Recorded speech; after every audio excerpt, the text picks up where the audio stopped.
Hello friends, welcome to the new episode of my channel. আমি Prince. এখন একটা দুর্দান্ত আপডেট তোমাদেরকে দেবো। এখন নতুন জেনারেশন অনেকটাই আহান পান্ডেকে নিয়ে আলোচনা করছে এবং এটা হওয়াটাই স্বাভাবিক। তার প্রথম কাজ যেভাবে সাড়া ফেলেছে, যেভাবে বড়দের রেকর্ড ভেঙে দিচ্ছে, তার সঙ্গে রীতিমতো আহ, মানে পরের সপ্তাহ ক্লাসে রীতিমতো বড় বড় সুপারস্টাররা লড়তে চাইছে না, তো এটা একটা বড় পাওনা। কোথাও গিয়ে প্রত্যেকের কাছে একটা স্বপ্ন থাকে, বা স্বপ্ন হয়তো কেউ এতটা বড় দেখেনি যতটা বড় ইতিমধ্যে আহান পান্ডের সঙ্গে হচ্ছে। বা কথা বলো অনিত পাট্টাকে নিয়ে, দুজনের সঙ্গেই সেম হচ্ছে। কিন্তু বলে রাখি, ওয়াইআরএফ এর সঙ্গে কিন্তু আহান পান্ডের জার্নিটা কিন্তু এখানেই শেষ হয়ে যাচ্ছে না। তারা একজনকে লঞ্চ করলো করে দিয়ে হাল ছেড়ে দিল, ব্যাপারটা কিন্তু তা নয়। তুমি যদি দেখো, যারা বড় বড় সুপারস্টার রয়েছে সেই প্রোডাকশনে কিন্তু তাদেরকে ব্যাক টু ব্যাক কিন্তু লঞ্চ করে গেছে। একবার করলাম ছেড়ে দিলাম, এইভাবে কিন্তু ব্যাপারটা হয়নি। আজকে আদিত্য রায় কাপুরকে একবার আশিকিটুর জন্য ইউজ করার পর তাকে কিন্তু তারা ইউজ করলো না, সেই কারণে কিন্তু সে সেই জায়গাটা পরপর যে কাজ করে যাওয়ার জায়গাটা কিন্তু তৈরি হলো না। কিন্তু একটা সময় তুমি যদি দেখো, শাহরুখকে লঞ্চ করেছে ধর্মা প্রোডাকশন, তারপর ওয়াইআরএফ, সালমান খানের ক্ষেত্রে এটা ওটা প্রোডাকশন ছিল, বা বিভিন্ন রকম বিভিন্ন সময় বিভিন্ন প্রোডাকশন হাউস সেই হিরো একবার ভালো বক্স অফিস দিলে তার পাশে এসে দাঁড়িয়েছে। ইভেন বাংলাতেও যদি এসবিএফ এর কথা ধরা যায়, জিদ্দাকে দিয়ে সাথী করিয়ে ব্যাক টু ব্যাক তাকে দিয়ে কাজ করিয়েছিল, যে কারণে সে সুপারস্টার হয়েছিল। তারপর দেবদাকে দিয়েও একটা আই লাভ ইউতে সাফল্যতা পেয়ে তারা পরপর কাজ করিয়ে গেছিল, হাল ছেড়ে দেয়নি। তো ওয়াইআরএফও কিন্তু একই স্ট্র্যাটেজি করতে চলেছে। তবে একটা বড় আপডেট যেটা উঠে এসছে, যে আহান পান্ডে এই সিনেমাটিতে তো কি লেভেলে বক্স অফিস ছিল আমি জানি, এবং নতুন জেনারেশনকে সে আস্তে আস্তে কিন্তু সেন্সেশন একটা হয়ে উঠতে পারে। তো ইতিমধ্যে সে কিন্তু একটা সুপার হিরো মুভি করতে পারে, বিরাট বড় একটা সুপার হিরো করতে পারে, এবং যেটা ওয়াইআরএফ এর বলতে পারে একটা ড্রিম প্রজেক্ট।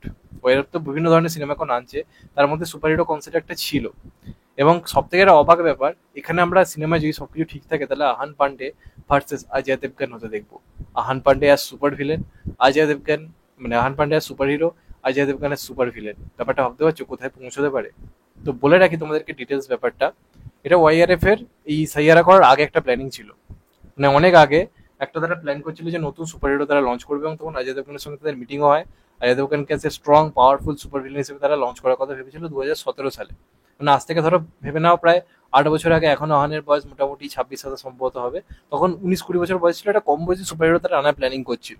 সেই সময় দাঁড়িয়ে থেকে প্ল্যানিংটা এগোচ্ছিল। এবার তারপর কোভিড পরবর্তী সময় আসে, আরো নানা রকম বাজেট ইস্যুর কারণে অজয় দেবগান অন্যান্য সিনেমা নিয়ে ব্যস্ত হয়ে যাওয়া, সে বলে আমি এই প্রজেক্টের অংশ এখন হবো না, আমি করবো না।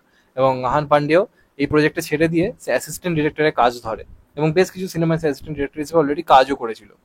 তারপর তার কাছে সাইয়ারার অফার আছে, ওআরএফ তাকে কাজে লাগে, তাকে লঞ্চ করে ডেবিউটেন্ট অ্যাক্টর হিসেবে। এই হচ্ছে ব্যাপার। এই প্রজেক্টটা পুরো বন্ধই হয়ে গেছিল, কিন্তু ওয়াইআরএফ কে এত বড় যে বক্স অফিস সফলতা দিল, এবং এতটা যে তাকে নিয়ে আজকে আলোচনা হচ্ছে, যে কারণে ওয়াইআরএফ আবার নতুন করে এই সুপার হিরো ফ্র্যাঞ্চাইজটাকে ফিরে আনতে চাইছে, এবং বলে রাখি এটা একটা পার্ট নয়, তিনটে পার্টে আসবে। প্রত্যেকটা পার্টে নতুন নতুন সুপার ভিলেন আসবে। তার মধ্যে প্রথম পার্টে অজয় দেবগানকে সেই সময় অ্যাপ্রোচ করা যেহেতু হয়েছিল, এখন আবার কিন্তু তারা অজয় দেবগানের সঙ্গে মিটিং করছে, আলোচনা করছে। তো এটাও একটা কোথাও গিয়ে ব্যাপার। আজকে অজয় দেবগন তার সঙ্গেই ক্লাসে এড়িয়ে চলে যাচ্ছে, আবার তার থেকে সিনেমা দিয়ে সুপার ভিলেন হিসেবে সে আসতে রাজি হয় কিনা, ইগোর ফ্যাক্টরটা কাজ করে কিনা, সেটা একটা দেখার ব্যাপার থাকবে। তবে আলোচনা চলছে, এই প্রজেক্টটা অনেক আগে হওয়ার কথা ছিল, এখন তারা আবার নতুন করে ভাবছে। এবং তারাও চাইছে যে এই সময় আহানকে কাজে লাগিয়ে যে প্রজেক্টটা তাদের ড্রিম প্রজেক্ট ছিল, সেই সময় একটা নতুন হিরো হিসেবে তার যে ক্রেজটা ছিল, এখন তার ক্রেজ সেই সময় থেকেও মানে অনেক গুণ বেশি। তো স্বাভাবিকভাবেই তাকে যদি এখন এইভাবে আনা যায় তাহলে ব্যাপারটা দারুণ হবে। এরকম একটা প্ল্যানিং চলছে, অজয় দেবগনের সঙ্গে কথাবার্তা চলছে, তো দেখা যাক শেষ পর্যন্ত এটা হয় কিনা। তো একটা বন্ধ হওয়া প্রজেক্ট, একটা সিনেমার বক্স অফিস আবার সেই প্রজেক্টটাকে কোথাও কিন্তু ফিরিয়ে আনলো। এবং এটা প্রত্যেকের যেটা ড্রিম মুভমেন্ট, প্রথম সিনেমা করার পরে কেউ যদি সুপার হিরো হওয়ার সুযোগ পায় এবং যদি ঠিকঠাক প্রেজেন্ট করতে পারে, সেটা কিন্তু ভালো অভিনয় করে, ঠিকঠাকভাবে যদি প্রেজেন্ট করতে পারে, এবং একটা নতুন সুপার হিরো যদি আনা যায়, যে সাউথ তো একটা মিনাল মুড়ে নিয়ে মানে কোথাও গিয়ে এনেছে, তো ব্যাপারটা তো দেখতে ভালো লেগেছিল। যদি ঠিকঠাক ভাবে আনতে পারে তাহলে কিন্তু ব্যাপারটা ভালো হবে। তো ওআরএফ এর প্ল্যানিং বেশ ভালো, তারা নানা রকম জিনিস ভাবছে। এটা একটা খুবই ইন্ডাস্ট্রির জন্য ভালো দিক, একটা বড় প্রোডাকশন হিসেবে তো এইভাবেই ভাবাটা উচিত। যাই হোক, শেষ পর্যন্ত কি হয় তোমরা অবশ্যই জানিও। চ্যানেলটা নতুন হলে চ্যানেলটা সাবস্ক্রাইব করে দিও, and get the bell icon. ভালো থেকো সবাই, টেক কেয়ার, নমস্কার, আবার দেখা হবে।